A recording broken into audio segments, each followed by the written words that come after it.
Hola, hola, hola, ¿cómo les va? Bienvenidos. Aquí estamos en otro debate de Así son las cosas por la pantalla de Canal 13, la televisión abierta, y en la alternativa digital nos encuentran en el canal 29.1. En una edición más acotada porque hoy hay fútbol de la Copa Libertadores de América en nuestra pantalla.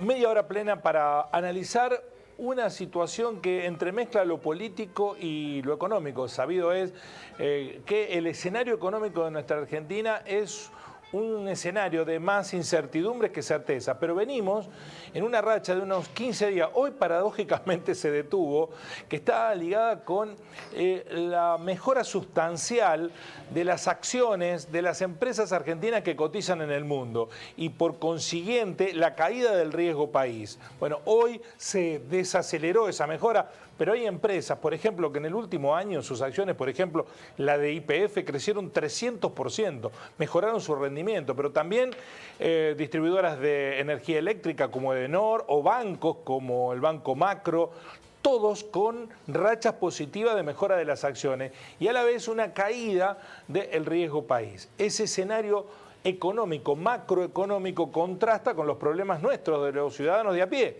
que tenemos un 120% de inflación consolidada anual, que no llegamos a fin de mes, que aumenta los niveles de pobreza e indigencia, pero hay plena ocupación de la industria. Esas señales contradictorias se dan en un escenario que tiene, por supuesto, y hoy mismo, una vez que el sábado por la noche cerraron las listas, a la economía muy condicionada por el ruido político electoral. Y esto, ¿cómo impacta? Le alimenta la inestabilidad, a la precariedad del equilibrio económico. Estas señales positivas que vienen desde el mundo hacia la Argentina es porque ven más próspero el futuro que el presente económico del país. Bueno, de estos y otros interrogantes vamos a hablar con los invitados que tenemos en la jornada de hoy. Recibimos a ellos y ya nos metemos en tema. Quiero saludar al profesor universitario Claudio Forlani, licenciado en Economía. Gracias por venir, Claudio. ¿Qué tal, Guillermo? Buenas tardes. Buenas tardes. El ex secretario general de la CGT regional y licenciado en Administración, Eduardo Tello. Eduardo, un placer, un gusto, ¿cómo va? Igualmente. Y también está vía Zoom el economista en jefe de FADA desde Buenos Aires. Saludamos a David Miazo, que atiende a donde atiende Dios. David, ¿cómo va? Buenas tardes, un gusto estar con ustedes. Igualmente, igualmente. Bueno, me gustaría empezar con tu opinión desde Buenos Aires, David, respecto de qué lectura hay que hacer de este presente económico. ¿Cómo se lee? ¿En qué clave se lee esa mejora de las acciones? Esa baja del riesgo país. ¿Hay algún escenario que no estamos viendo y que otros que tienen información privilegiada sí están viendo? Bien, sí, básicamente dos cosas podemos decir. La primera es que venían de una baja muy profunda que arrancó en el año 2018, donde, por ejemplo, los bonos pasaron de valer $100 a valer 25, las acciones algo parecido, tuvieron bajas de hasta cerca del 80%. Entonces, lo primero que hay que remarcar es que vienen de un piso histórico muy importante, tanto los bonos como las acciones. Que están recuperando pérdidas. Claro, sí, digamos, las subas han sido muy buenas, pero desde un nivel muy bajo.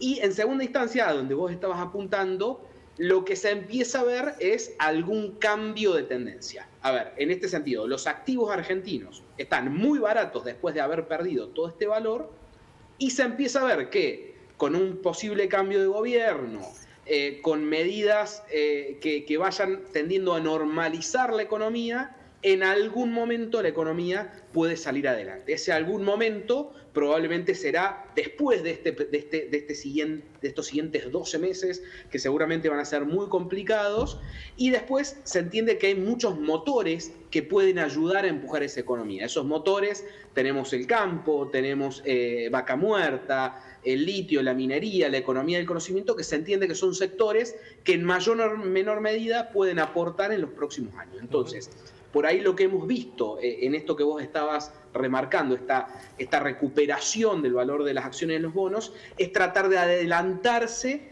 a ese cambio, a ese cambio de ciclo, un ciclo que cambió, de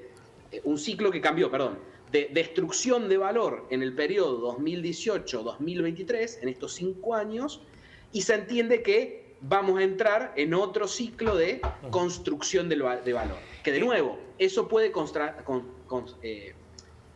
ser difícil de ver en esta situación difícil que vos estabas bien mencionando, con inflación creciente, pérdida de poder adquisitivo, pobreza, etcétera, pero es como anticiparse a ese cambio de tendencia que se empieza a ver, que tarda mucho más en llegar a la economía real, ¿no? Bueno, porque hay que solucionar muchos problemas. ¿Cómo se lo relaciona? Porque cuando a nosotros nos hablan, digo, los asalariados, los hombres y mujeres de a pie, de estas cuestiones, pareciera que el lenguaje que nos es ajeno. O tenemos una percepción de que cuando les va bien a las acciones, la ganancia no las recibimos nosotros, pero que cuando le va mal sí recibimos las pérdidas. ¿Se puede conectar con la realidad? Hoy se conoció también el dato que Arcor ganó 35.000 millones de pesos en el balance 2022, un 95% más que en el balance 2021, que es exactamente la misma cifra de la inflación del periodo 2021-2022. No sé si tiene algo que ver, pero ¿se conecta esta realidad con lo que puede pasar en la Argentina, con lo que nos importa a la mayoría de los ciudadanos? Bueno, ahí acaba de usar una frase donde dijo, esto tarda en llegar a la economía real. O sea, el mundo financiero no tiene nada que ver con la economía real. Digo, el mundo financiero en un análisis económico realista se fija en las expectativas que le puede generar una determinada inversión.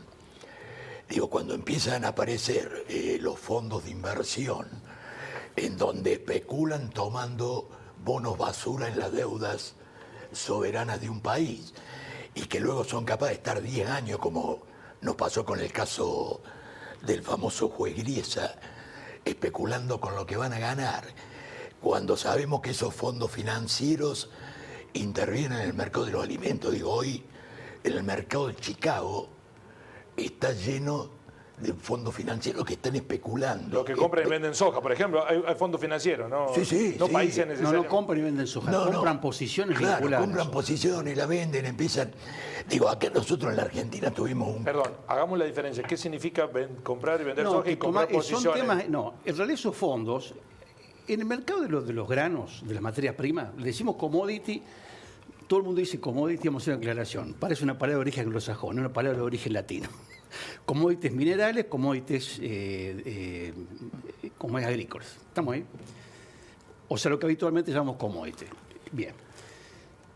Lo fundamental del mercado de commodities son la oferta y demanda que hace ese producto. Me refiero a la oferta global de soja, la demanda mundial de soja. Sí. Bien. Eso es lo fundamento. Y después, en función de eso, se colan los mercados financieros tomando posiciones. Pero tiene que estar otro... Mira, es como la cerveza, tener el líquido y la espuma. Sí. O sea, por ahí tenés mucha espuma y poco líquido. Cuando cesa la acción de los fondos de inversión, aparece lo que realmente hay. Pero para que haya espuma tiene que haber líquido. Lo vuelvo al argumento para que haya espuma tiene que haber líquido. Tiene que haber líquido. Entonces, eso toma posiciones, pero si no están los fundamentos, no hay espuma. No hay. Pero, Eduardo, ¿esa lógica financiera no tiene nada que ver con el mundo del trabajo? O si eso está bien, es muy posible que mejoren las condiciones del mundo laboral. No.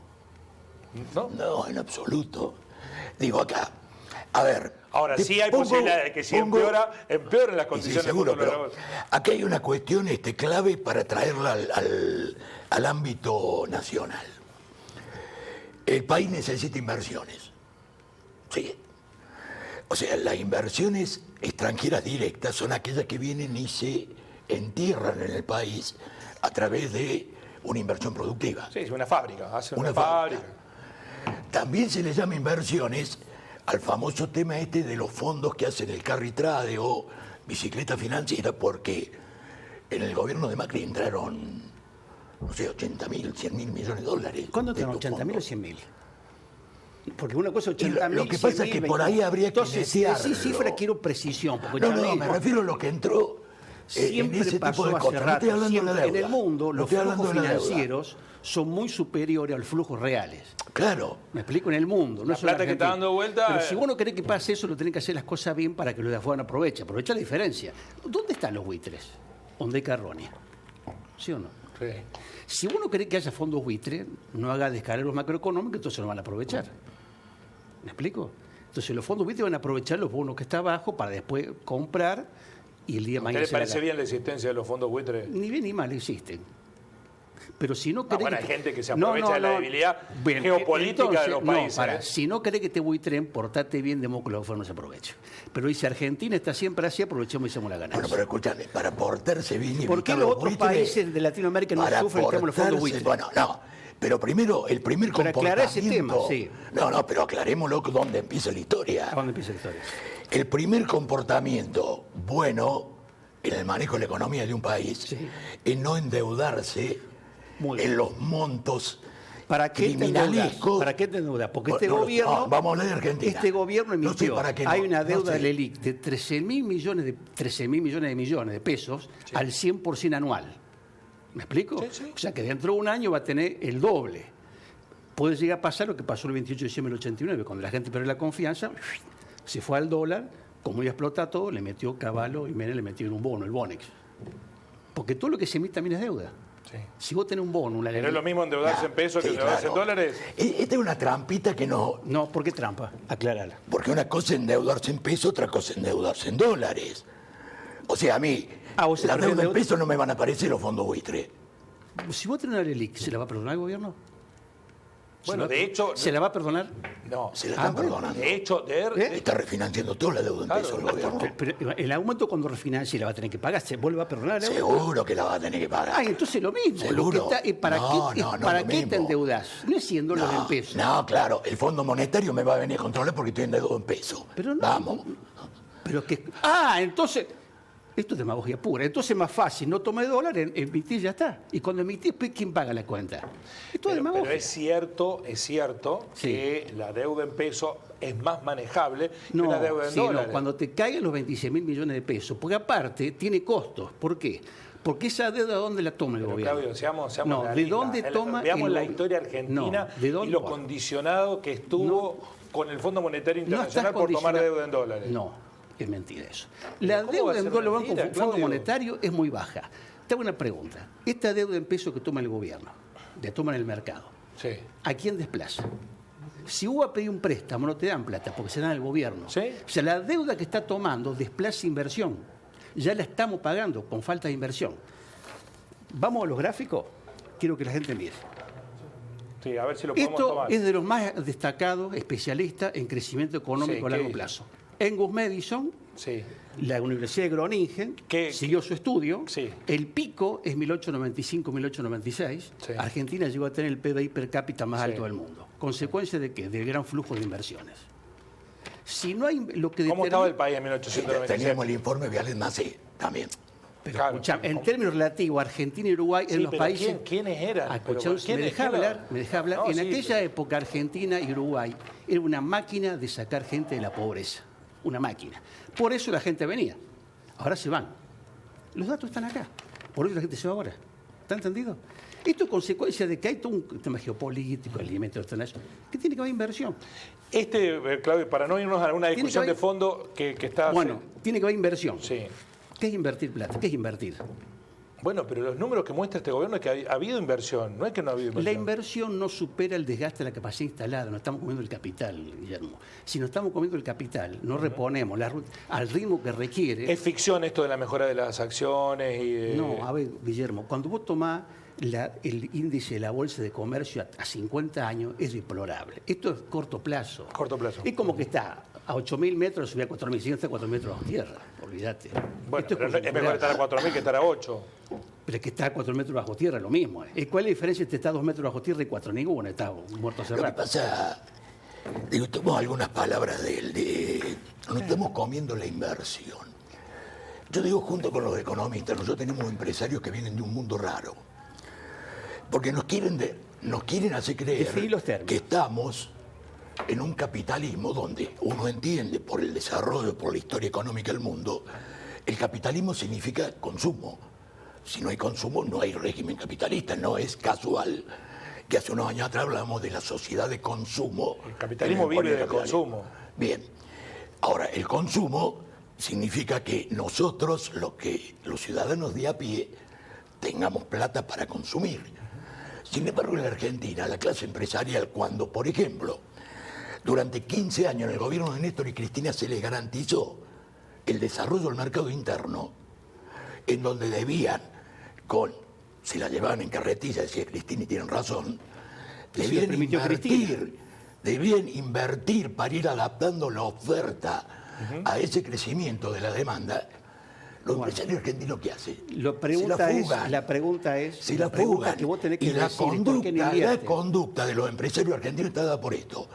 Vamos a esa época del siglo pasado, principio del siglo pasado, donde Era una Argentina desigual, nadie la cita como pero una es mucho más desigual que esta. Esta es mucho más desigual. Con la inflación es 100%, es lo peor que hay. Si vos me decís cuándo la inflación es 100%, olvídate de desigual. ¿Usted dice que esta Argentina es más desigual de la de 1890? Pero lejos. Porque estaba ahí usted, porque lo que le contaron los que escribieron la historia de la Argentina. No, porque esa historia de la Argentina la escribió Mitre. No la escribió Mitre. Esto lo escribe uno de los principales economistas de crecimiento económico a nivel mundial, no escribe Mitre. Sí, pero es lo macro. Vos me tenés que decir, la gente, Guillermo, ¿por qué la gente venía y por qué ahora se van? Eso me tienen que contestar. Bueno, los movimientos migratorios se dieron por dos razones. Guerras en Europa que huían de las guerras. No. ¿Cómo que no? Estás mintiendo. Eso fue después de la guerra. Esto es 1895, antes de la guerra. Bueno, los dos no están de acuerdo que el presente económico es bueno. Pero si la inflación es 100%, no es bueno. A ver, no es bueno. Y algunos se están aprovechando de ese presente del 100%. Es como que si vos y vos que estamos medio excedidos de peso, tendríamos que bajar 50 kilos. ¿Es necesaria la referencia? ¿Así cuánto ¿Es necesaria la referencia? Tenemos que bajar 30 kilos y bajamos 200 gramos. Es algo. David, déjame terminar con esto. Para seguir con la conducta empresarial argentina. En el periodo ese donde él hace referencia, el famoso granero del mundo, cuando yo lo que le digo que ahí era una Argentina absolutamente desigual. Entre las 5 potencias. A ver. La riqueza que se generaba en ese momento, en ese país, era porque exportábamos carne y exportábamos cereales. Sí. Cuando el adelanto tecnológico llegó a la industrialización de todo eso, a ver, decime qué frigorífico con capitales argentinos de esos empresarios que creaban la vaca hay. ¿A quién le entregaron la exportación de grano, la riqueza del país? A todas empresas multinacionales.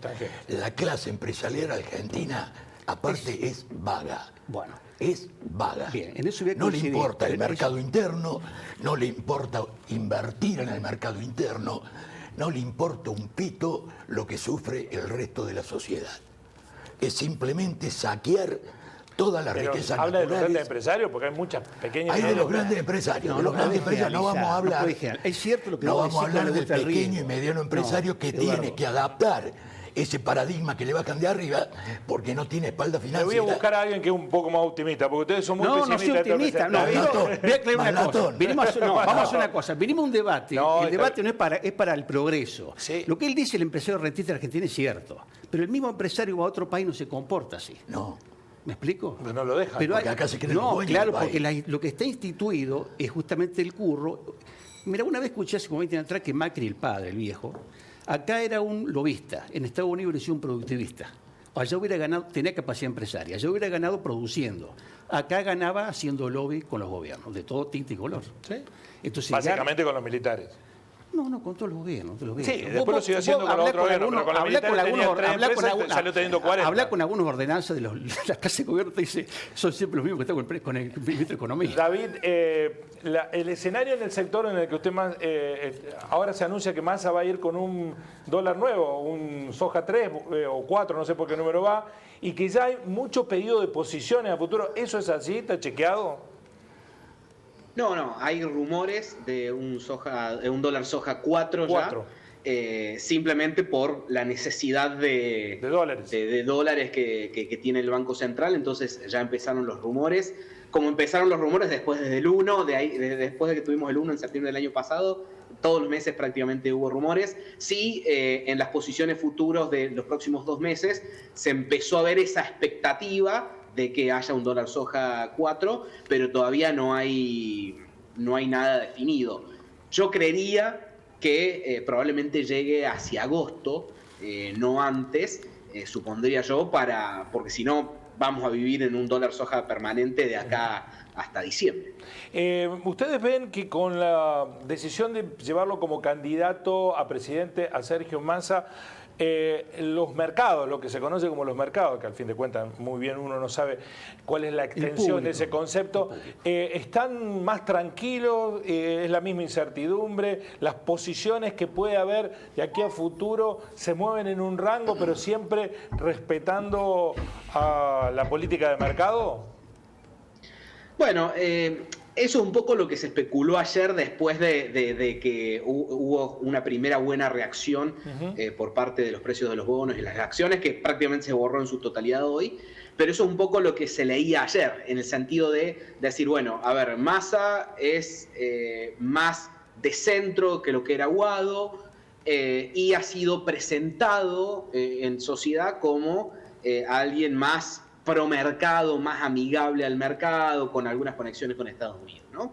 Entonces, en ese sentido, se puede mirar por ese lado. Y después, por otro lado, que Massa como actual ministro de Economía, si se ve como un potencial futuro presidente, va a tener mayores incentivos a que la economía llegue no tan desordenada al cambio de gobierno. Distinta la posición que alguien está dispuesto a quemar naves porque ya lo tiene perdido por perdido, entonces lleguemos como lleguemos, total en diciembre le toca a otro. Claro, no, entonces, no, si es decir que no es tan fecha clave el 14 de agosto. Claro, sí, no, es más que nada decir, a ver, mira, yo tengo el mango hasta el 10 de diciembre y después yo no lo voy a tener más. Entonces quemo todas las naves de acá al 10 de diciembre tratando de que la situación no me explote a mí, si la explota al próximo no es problema del otro.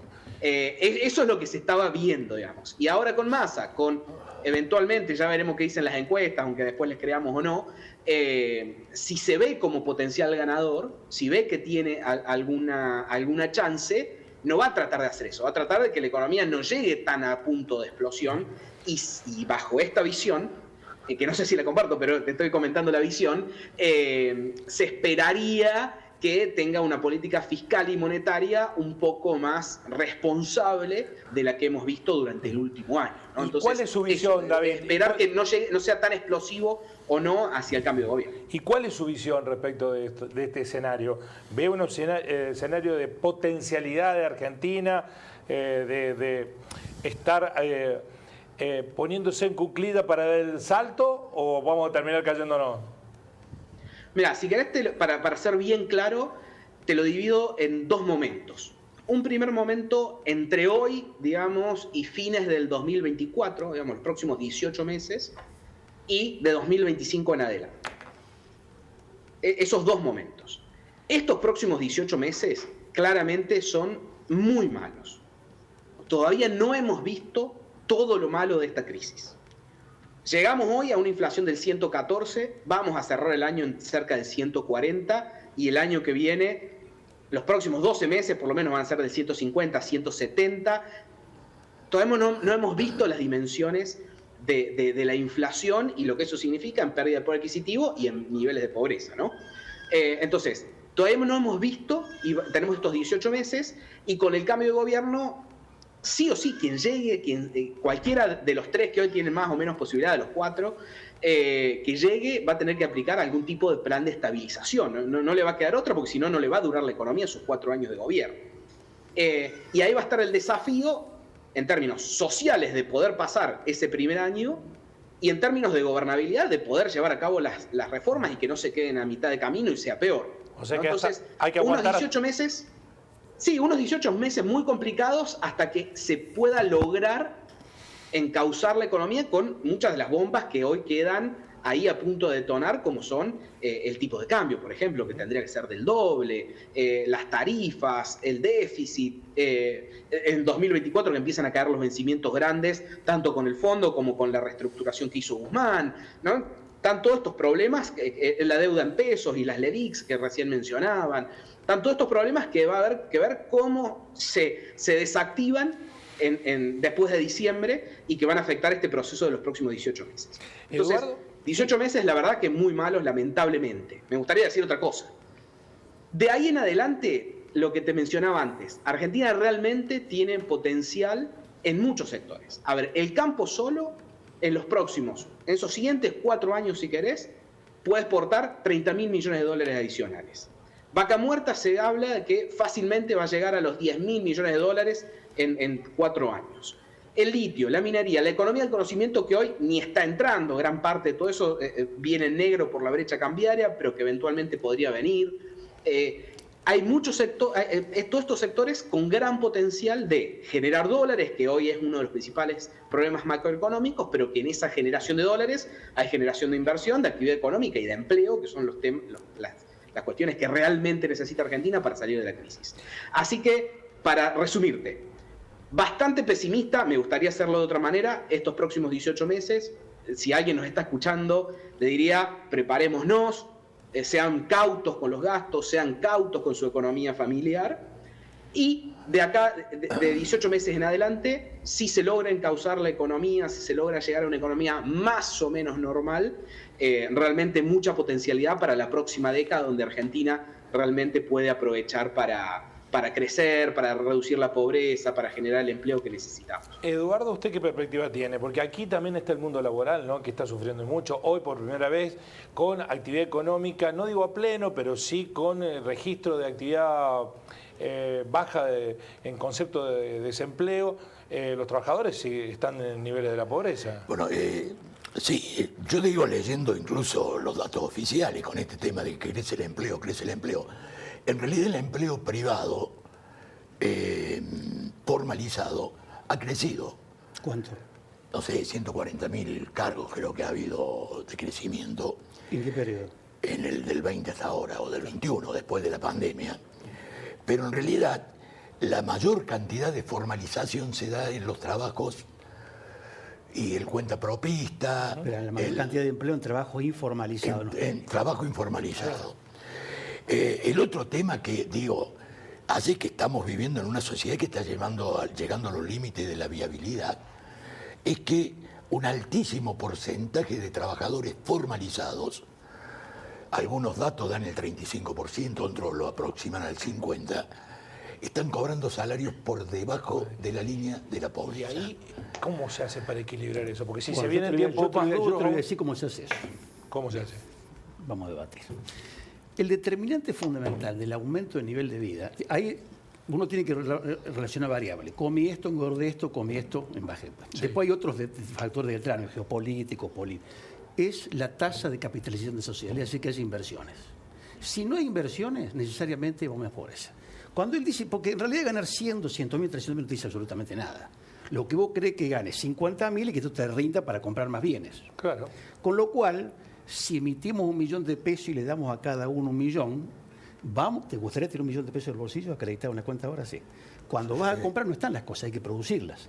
Para producir hay que invertir. Por lo tanto, si no hay inversión, necesariamente voy a caer más pobre. Olvídate de eso. No es optimista, para nada. Para. Tengo 1 minuto, porque si me va a explicar la teoría económica completa, me sacan del aire. Es muy sencillo. ¿Qué es invertir? ¿Por qué la gente invierte? Por las expectativas. Es comerse el futuro. Está bien. ¿Y tiene expectativas positivas de la Argentina? Bueno, ahí está. Él dijo algo que es cierto. En el medio y largo plazo hay buenas perspectivas, pero no necesariamente se van a cumplir. Hay que cumplir una serie de temas para Depende de qué hagamos. Claro, depende de qué hagamos. Pero en el corto plazo, 1 año y medio. Pero lo que usted está pidiendo a los mismos de siempre, sangre, sudor y lágrima, ¿no? Pero que no lo estoy pidiendo, es inevitable. No es que me guste decir. Es la visión de la economía que tiene del lado de la oferta. Yo la veo a ver, yo no digo demanda. Digo que vos seas lindo, que seas barbudo. Sos barbudo objetivamente así, te puede quedar bien o mal. No es que yo quiera que... Pero va a pasar inevitablemente. Con la emisión que hay, en el corto plazo no tiene su... Bueno, Claudio, no lo invito más porque se la ha tomado con nuestra estética. No le molestan los gordos, los barbudos. No, pero mira la mía. Pero sí, es una analogía para que la gente entienda. Yo sé que es muy difícil. El debate es para 1 hora, así que los comprometo a una nueva instancia. Claro, y ahí en vez de inversión yo puedo desarrollar la distribución de la riqueza. Efectivamente, como motor de crecimiento. Porque hay algunos que están ganando hoy. Pero claro que van a ganar con la inflación, entendí, con la inflación necesariamente los que tienen propiedades se hacen más ricos. Se hacen más ricos sin poner nada a cambio. Por lo tanto, osos se hacen más pobres sin recibir nada. Necesariamente es así. Y lo peor que hay en la inflación... Al fin terminó siendo un comunista. Sí. Terminó siendo un comunista. Gracias, Claudio, por venir. Gracias, David. Un abrazo. David, alumno mío fue David. ¿Fue alumno? Pero dijo muchas Sí, cosas. claro. Pero dijo muchas cosas que no conocí. Bueno, los alumnos se salen del redil. No, es un maestro. No, perdón, el maestro sí. Muchas gracias, David, muy amable. Gracias, Eduardo. Bueno, Gracias. a Hacemos vos, otro Guillermo. capítulo, por favor. Más No, extendido. ningún problema. Poné la música de John. Ningún problema. Gracias, Claudio, muy amable. Gracias a ustedes. Hoy es más corto el programa porque se viene el fútbol. Antes las noticias, así son las cosas. Chao.